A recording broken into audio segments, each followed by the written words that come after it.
नमस्कार दोस्तों, योगा 360 वेलनेस में आपका स्वागत है। आज हमारे साथ एक बहुत ही खास गेस्ट जुड़ी हुई हैं, श्रीमती सोनल फडणवीस जी। सबसे पहले तो मैं श्रीमती सोनल फडणवीस जी आपका स्वागत करता हूं और आपसे आग्रह करूंगा कि आप हमारे दर्शकों को अपने बारे में थोड़ा बताएं और खासकर आपकी जो योगा जर्नी रही है उसके बारे में थोड़ा शेयर करें। नमस्कार। मैंने योग के डिप्लोमा में योग में और फिलोसॉफी में डिप्लोमा किया है और थेरेपी एंड नेचुरोपैथी में एमएससी किया है। तो योग बहुत ही एक प्रकार का विज्ञान है। जब मैं पढ़ने गई तो मुझे पता चला कि योग एक विज्ञान है, बहुत ही इंटरेस्टिंग सब्जेक्ट है। योग को हर किसी ने योग से जुड़ना ही चाहिए जरूर। योग से यह होता है शारीरिक, मानसिक, बौद्धिक, आध्यात्मिक और सामाजिक रूपांतरण होता है एक मनुष्य का। तो योग के क्षेत्र में हर किसी ने जुड़ना चाहिए, ये मेरा अपना पर्सनल अनुभव है। जी, और आपने तो खैर खुद ही अपने को एक तरह से ट्रांसफॉर्मेशन जो किया है वो मैं देख सकता हूँ और आज मुझे पक्का विश्वास है कि हमारे दर्शकों को बहुत कुछ सीखने मिलेगा आपसे सोनल जी। तो आज का हमारा विषय है अष्टांग योग और आजकल काफी जगह सुनने आता है, कोई अष्टांग योग कह रहा है, कोई विन्यासा योग, फिर पावर योग, अलग अलग तरह के टर्म यूज करते हैं। तो आप हमारे दर्शकों को बताएं कि ये अष्टांग योग क्या है और इसके जो अष्ट अंग मतलब ये 8 अंग क्या हैं, इसके बारे में जरा खुल के बताएं। अष्टांग योग का वर्णन महर्षि पतंजलि ने अपने योग सूत्र में किया है।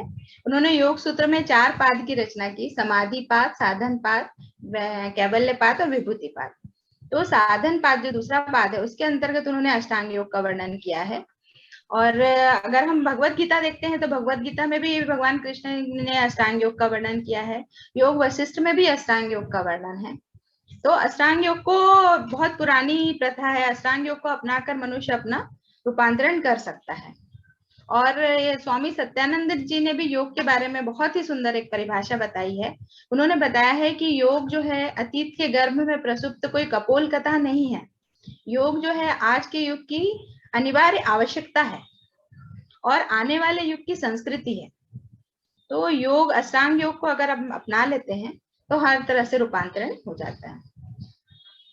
जी, बहुत ही अच्छी बात कही। मतलब कि ये योग है और आज के जो कॉन्टेक्स्ट में भी ये टोटली ये रेलेवेंट है, यही कहा जाना चाहिए। तो ये अष्टांग योग के 8 कौन कौन से अंग हैं सोनल जी, इसके बारे में जरा बताएं। अष्टांग योग के बारे में उन्होंने 8 अंग के बारे में बताया है। उसके अंतर्गत उन्होंने बताया है यम, नियम, आसन, प्राणायाम, प्रत्याहार, धारणा, ध्यान और समाधि। ये 8 अंगों के बारे में उन्होंने वर्णन किया है। अगर ये 8 अंगों को अपना लेते हैं तो फिर मनुष्य में कैसे रूपांतरण होता है, मनुष्य की आत्मा कैसे शुद्ध होती है। अष्टांग योग को अपनाने से क्या होता है कि मनुष्य का जो शरीर जो है उसमें अशुद्धियों का नाश हो जाता है और जो ज्ञान का प्रकाश जो है वो विवेक ख्याति तक फैल सकता है। आत्मा शुद्ध हो जाती है, जो अहंकार है ये सब खत्म हो जाता है।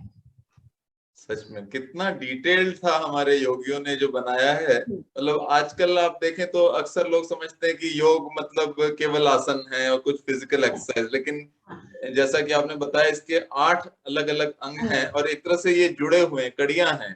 मतलब आप यम से लेके नियम, आसन, प्राणायाम, प्रत्याहार, धारणा, ध्यान, समाधि तक जा रहा है ये। तो बहुत ही अच्छा है। तो आज आज की हमारी इस चर्चा में सोनल जी मैं आपसे खासकर यम और नियम के बारे में ज्यादा जानना चाहूंगा। फिर अगले एपिसोड में हम बाकी के दूसरे अंगों को भी देखेंगे। तो अगर यम की बात की जाए तो ये यम क्या है, अगर इसके बारे में जरा आप थोड़ा अपना शेयर करें नॉलेज, ये यम क्या होता है।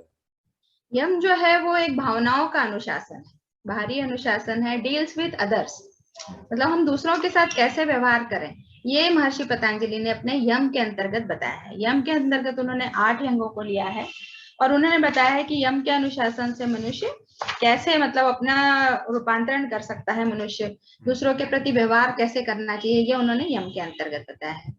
तो यम के अंतर्गत उन्होंने 5 अंगों को लिया है।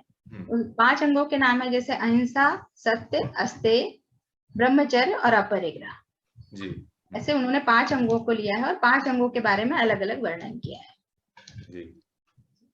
तो आइए इस पे जरा एक एक इसके जो अलग अलग हैं कंपोनेंट्स उस पे बारे में बात करते हैं। तो सबसे पहले आपने कहा अहिंसा। जी। तो योग की दृष्टि से देखा जाए तो अहिंसा का क्या तात्पर्य है? योग की दृष्टि से भी या डेली रूटीन में भी अगर हम देखें तो मन से, अपने वचन से, वाणी से और अपने शरीर से किसी भी प्रकार के प्राणी को किसी प्रकार का दुख न देना, ये एक अहिंसा कहलाता है। किसी भी के दुख उसको नहीं देखना, कमियों को ना देख के उनके गुणों को देखना, ये भी एक अहिंसा ही हुआ। अगर योग के अंतर्गत अहिंसा को अगर मनुष्य अपना लेता है तो जो समाज में जो बुराइयां फैली हुई हैं, गाली गलौज है, लूट खसोट, मारपीट जो है, वो अगर अहिंसा को अपना लेता है तो सामाजिक उत्थान संभव है मनुष्य का। सही बात है। बात फिर है, हाँ, मतलब अहिंसा की कितनी ज्यादा महत्ता है कहना चाहिए कि हमारे योगियों ने अहिंसा को सबसे पहले स्थान दिया है। और जब जैसा कि आपने कहा और कहते हैं कि मनसा वाचा कर्मणा, मतलब मन, वचन और कर्म से, मतलब किसी के बारे में फिजिकली हिंसा करना वो तो खैर बहुत ही बुरी बात हुई, लेकिन हमारे योगियों ने ये भी कहा है कि किसी के बारे में बुरा सोचना भी गलत है। तो ये हुआ मतलब अहिंसा की बात, सही बात है। हाँ। दूसरा इसमें दूसरा है कौन सा? सत्य। सत्य। हाँ। हाँ। सत्य मतलब विचार और व्यवहार की सत्यता। तो जैसे मन में जो सोच रहे हैं या जो हमने सुना है उसको वैसा का वैसा ही बताना, ये सत्य के अंतर्गत आता है। जैसे कपट और छल रहित व्यवहार न करना, ये भी एक सत्य ही हुआ।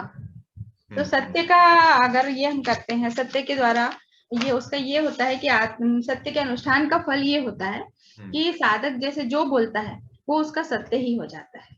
जी, जी। तो ये महर्षि पतंजलि ने अपने अष्टांग योग के अंतर्गत हर किसी को सत्य को अपनाने को कहा है। सेकंड, बहुत ही अच्छा। और देखा जाए तो अगर अहिंसा और सत्य की बात की जाए तो सबसे पहले ध्यान आता है हमारे राष्ट्रपिता महात्मा गांधी जी का, बापू।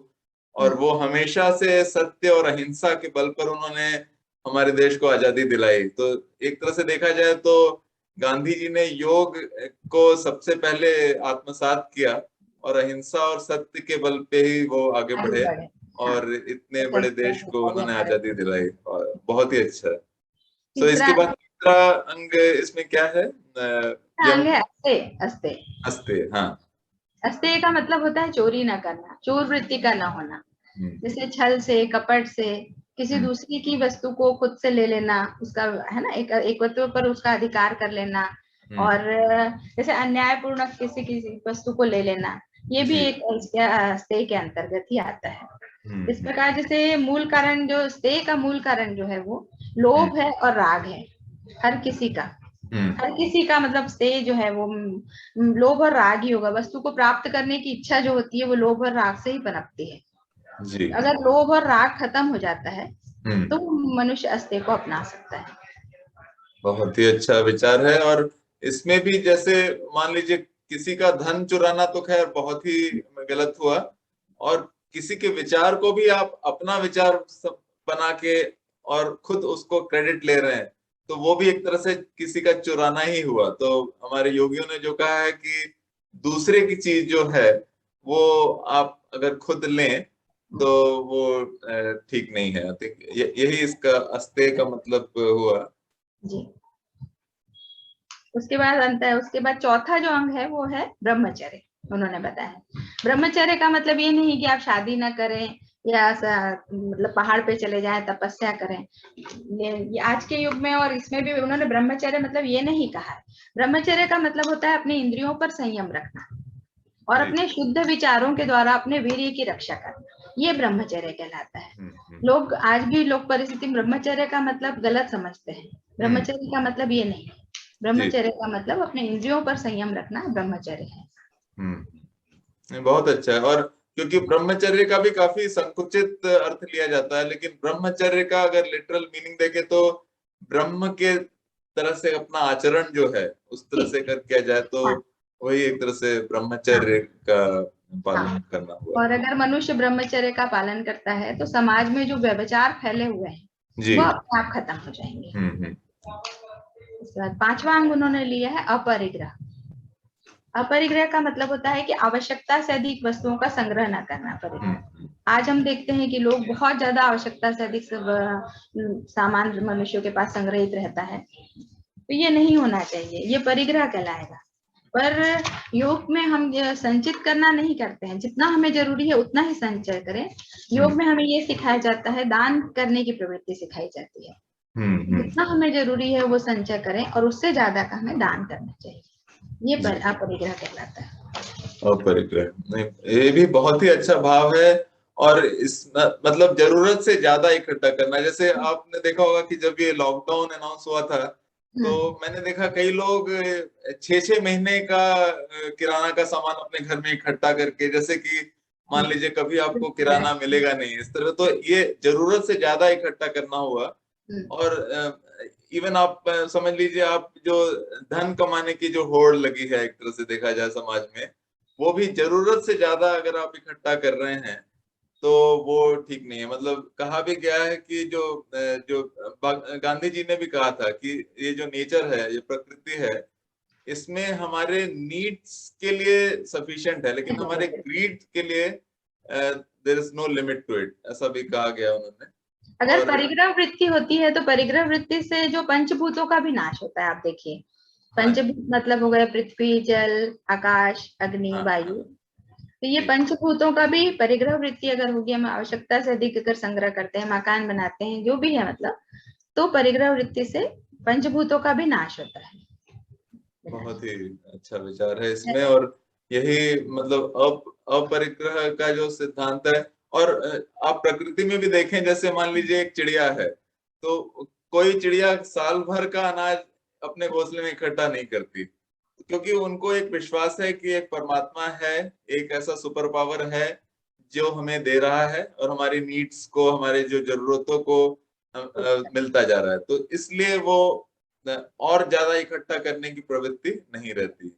और इसके ही एक बहुत ही अच्छा श्लोक आपने भी जरूर सुना होगा, उसमें ये कहा गया कि पर भार्येषु मात्रवत, पर द्रव्येषु लोष्ठवत, सर्वभूतेषु आत्मवत, यह पश्यसि सह पंडित। मतलब उन्होंने, आप जैसे कि पर द्रव्येषु लोष्ठवत, मतलब उन्होंने ये भी कहा कि अगर दूसरे का द्रव्य है, मतलब दूसरे का धन है, तो आप उसको लोष्ठवत मतलब पत्थर के समान समझे। आपको अगर आपके मन में ये भाव है तो आप जरूर वो अस्तेय और अपरिग्रह के सिद्धांत में भावना आ जाएगी, जरूर सफल होंगे। और इससे आपके इंद्रियों पे भी कंट्रोल होगा। आप तो अगर राग छोड़ देते हैं, लोभ छोड़ देते हैं, जी जी, तो आपके इंद्रियों भी विजय प्राप्त कर सकते हैं। बहुत ही अच्छा। मतलब ये जो पूरा यम की जो सीढ़ी आपने बताई, अगर ये चीजें हम अपने जीवन में लाएं, मतलब आपने सबसे पहले बताया अहिंसा,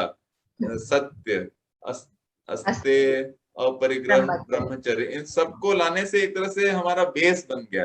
अब इसके बाद हम आगे दूसरे पायदान पे जा सकते हैं। और दूसरों से अपन कैसा व्यवहार करना चाहिए, क्या करना चाहिए, वो भी हमें समझ गया यम के अंदर। बहुत ही अच्छे। तो ये तो हुई बात यम की। अब आइए आगे बढ़ते हैं नियम के ऊपर। तो सोनल जी जरा नियम के बारे में बताइए, क्या है नियम?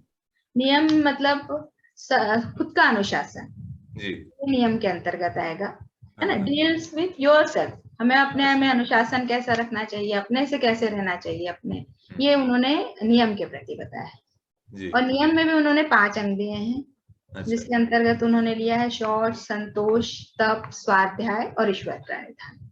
ये 5 अंगों को अपनाकर आप अपने आप को कैसे अनुशासित कर सकते हैं, अपने आप को कैसे शुद्ध कर सकते हैं, कैसे ठीक कर सकते हैं, ये उन्होंने अपने नियम के अंतर्गत बनाया है। उसमें उन्होंने पहले अंग के अंतर्गत लिया है शौच। शौच मतलब होता है सफाई, शुद्धता। जी। तो शौच में भी 2 प्रकार हो सकते हैं, एक आंतरिक शौच, बाह्य शौच। बाह्य शौच के अंतर्गत उन्होंने रखा है कि हम जैसे मल मूत्र के वेग को न रोकना, स्नान डेली करना, ये सब हमारा हो गया बाह्य शौच के अंतर्गत आता है। और आंतरिक शौच के अंतर्गत आ जाएगा विचारों की शुद्धता। विचारों की शुद्धता, विचारों की शुद्धता मतलब काम, क्रोध, मोह, मद, लोभ, ये सब जो है अगर हम त्याग देते हैं तो हमारे विचार अपने आप शुद्ध हो जाएंगे। ये उन्होंने शौच के अंतर्गत लिया है। बहुत ही अच्छा भाव है। और मतलब अक्सर देखा जाता है कि शौच मतलब और या शुचिता, लोग बाहरी सफाई तो करते हैं कि एक अच्छे कपड़े पहने हैं और आप अच्छे वातावरण में एयर कंडीशन रूम में बैठे हैं, लेकिन अगर आपके मन कलुषित है और जी। मन में किसी के बारे में द्वेष है या दुर्भावना है, हाँ तो फिर आप कभी मतलब सुखी नहीं रह सकते। यही आपका हाँ, मतलब शौच मतलब न केवल जैसे आपने कहा, न केवल बाहरी सफाई बल्कि अंदरूनी आंतरिक सफाई आंतरिक भी सफाई भी बहुत बहुत जरूरी है। जरूरी है। और बहुत ही इससे अच्छा। पालन करने से ये होता है कि शारीरिक वासना पर अंकुश लग जाता है शौच के से। हाँ जी। मनुष्य को पता चल जाता है कि हम आज नहा रहे हैं, कल हमारा शरीर फिर गंदा हो जाता है, हम फिर नहा रहे हैं। तो हम्म। मतलब जो हमारी आत्मा है शुद्ध है, हमारा शरीर शुद्ध नहीं है। सही। जो है वो है आत्मा है, हम्म। इसलिए हमारे वासना पर अंकुश लग जाता है शौच के पालन से।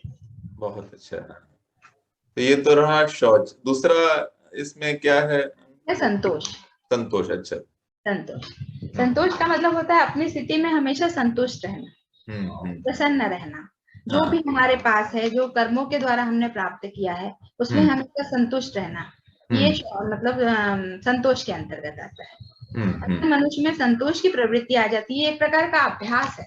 हम्म। अगर आप में संतोष की प्रवृत्ति आ जाती है तो आपका मन हमेशा प्रसन्न रहेगा।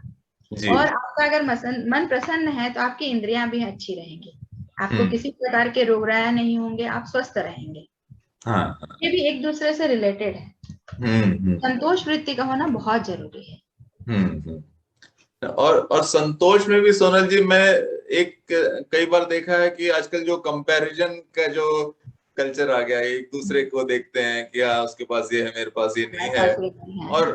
और मेरे ख्याल से संतोष का ये मतलब नहीं है कि आप प्रयत्न करना छोड़ दें या आप अपना नहीं, एफर्ट्स न डालें, काम न करें, क्योंकि गीता में कर्म भी तो कहा करना गया ही है। कर्मण्येवाधिकारस्ते मा फलेषु। तो जी, मतलब आप काम तो आपको करना ही है। कर्म के द्वारा, हाँ।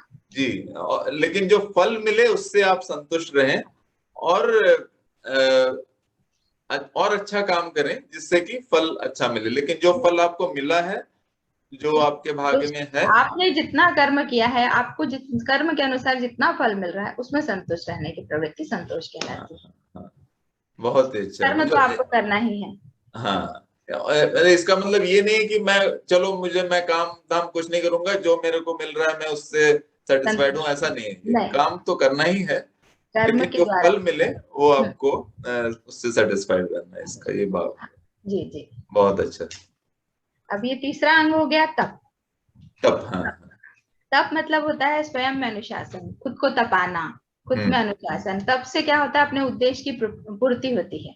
हम्म जैसे गर्मी सर्दी, मान अपमान, किसी भी परिस्थिति में हम्म अपने लक्ष्य की ओर अग्रसर रहना, ये तप कहलाता है। हम्म जब अपने लक्ष्य की ओर अग्रसर रहेंगे, अपने लक्ष्य की ओर हम्म आगे बढ़ते रहेंगे, हम्म तो उसका मतलब बिल्कुल चिंता नहीं होगी किसी भी चीज की, मनुष्य अपने आप आगे बढ़ता रहेगा। ये हम्म। तप कहलाता है। और तप में क्या होता है, उचित उद्देश्य, हर कोई एक उद्देश्य लेके जीवन में चलता है। हाँ तो जब उद्देश्य लेके चलता है तो उस उद्देश्य से क्या होता है, जीवन में शरीर में प्रकाशमान होता है उद्देश्य से लेने से। हाँ जी हाँ तो हाँ। ये तप बहुत ही जरूरी है। सच में। और तप में भी ऐसा है कि ऐसा नहीं कि आप हिमालय पे जाके तपस्या करें। मतलब आप अ, अगर आप मान लीजिए एक विद्यार्थी हैं, एज अ स्टूडेंट, तो आपका तप हुआ आपकी पढ़ाई। अच्छी या पूर्ति, फिर आप मान लीजिए गृहिणी है, आपका तप हुआ आपका जो घर संसार गृहस्थी जो आप चला रही हैं, आप हाँ, अपने परिवार का ख्याल परिवार के रखती हैं। साथ, हाँ। या कोई वर्किंग प्रोफेशनल है तो उसके लिए तप हो गया उसका ऑफिस का काम। हम्म, उसमें अगर वो मन लगा के ईमानदारी से काम करे तो वो उसकी तपस्या हो गई। तो तपस्या तो एक तरह से जीवन में हर एक आदमी अगर अपना जो रोल है वो अच्छे से करे, सही है, हाँ। वो एक तपस्या है। एक प्रकार की तपस्या ही है। जी जी। फिर उन्होंने चौथा अंग लिया है स्वाध्याय। हाँ। स्वाध्याय मतलब आत्म अध्ययन, हम्म आत्मचिंतन, आत्म अध्ययन, आत्म स्वाध्याय से आत्म साक्षात्कार करना, ये हम्म स्वाध्याय के अंतर्गत आता है कि मैं क्या हूँ, मैं किस लिए हूँ, मेरा क्या उद्देश्य है। ये उन्होंने स्वाध्याय के अंतर्गत लिया है। और स्वाध्याय के अंतर्गत ये भी होता है कि ओम का जप करना, धार्मिक पुस्तकों का पठन पाठन करना, जैसे गीता का पढ़ रहे हैं, रामायण पढ़ रहे हैं, महान जिन लोगों की जीवनी पढ़ना, प्रेरक प्रसंग पढ़ना, ये भी स्वाध्याय के अंतर्गत महर्षि पतंजलि ने अपने अष्टांग योग के अंतर्गत लिया हुआ है। बहुत ही अच्छा, मतलब स्वाध्याय मतलब अपना। और इतने बड़े बड़े हमारे भारतवर्ष में जो ग्रंथ हुए हैं, आप गीता से लेके रामचरितमानस देखिए, और इसमें जो मैं तो कहूंगा कि जो हीरे छुपे हुए हैं, एक तरह से वो हमें स्वाध्याय के माध्यम से वो प्राप्त होते हैं।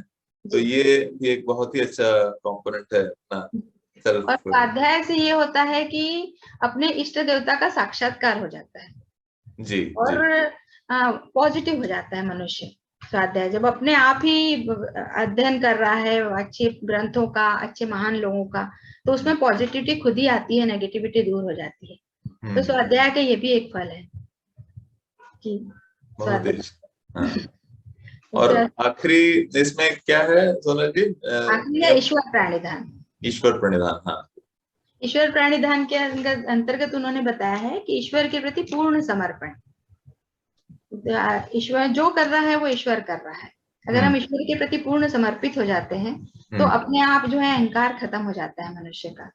मनुष्य में ये प्रवृत्ति रहती है कि ये मैंने किया है, ये मेरे द्वारा किया गया है, ये मैंने अचीव किया है। ऐसा नहीं, अगर हम सोचे कि हमें ईश्वर ने किया है, मैं एक माध्यम हूँ, किसी का मैंने किया है, ये मैंने उसका ऐसे किया, ये मैंने मेरे द्वारा किया गया, ऐसा नहीं। मैं एक माध्यम हूँ, जो किया है मुझे ईश्वर ने कराया है, ईश्वर के प्रति समर्पित पूरा हो जाऊं। ये उन्होंने ईश्वर प्रणिधान के अंतर्गत बताया है। बहुत ही अच्छा। ये ईश्वर प्रणिधान भी एक काफी गहरा, मैं तो कहूंगा, विचार है। मतलब मुझे याद आ रहा है, एक हरिओम शरण जी का एक बहुत अच्छा भजन है, आपने जरूर सुना होगा, जिसमें वो कहते हैं कि तेरा राम जी करेंगे बेड़ा पार। उसमें एक बहुत ही अच्छी पंक्ति मुझे याद आती है सोनल जी, जिसमें वो कहते हैं कि तेरी हार भी नहीं है तेरी हार।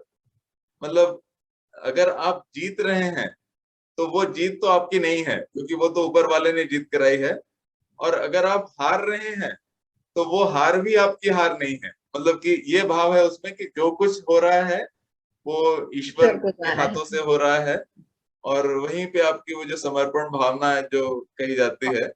और जैसे आपने विष्णु सहस्त्र नाम के आखिरी में भी जो श्लोक है, वो कायेन वाचा मनसेन्द्रियैर्वा बुद्ध्यात्मना वा प्रकृते स्वभावा करोमि यद्यत् सकलम परस्मै नारायणाय समर्पया। मतलब जो कुछ भी मैं कर रहा हूँ वो समर्पित है ईश्वर के ऊपर।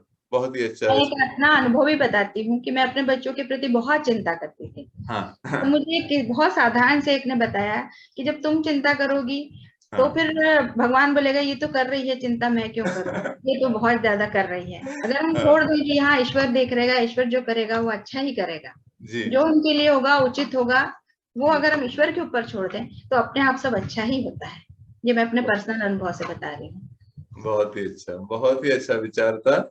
और बहुत अच्छा लगा सोनल जी आज आपसे बात करके यम और नियम के बारे में। और अपने अगले एपिसोड में हम इसके बाकी के अंगों की चर्चा करेंगे। तो इसके साथ ही मैं आपका धन्यवाद देना चाहता हूँ, आपने अपना समय हमारे साथ बताया, इतने अच्छे अच्छे विचार अपने साथ शेयर किए। और आपके साथ फिर मुलाकात होगी। अपने दर्शकों को मैं धन्यवाद देना चाहता हूँ और फिर मिलेंगे, तब तक के लिए ओम नमः शिवाय।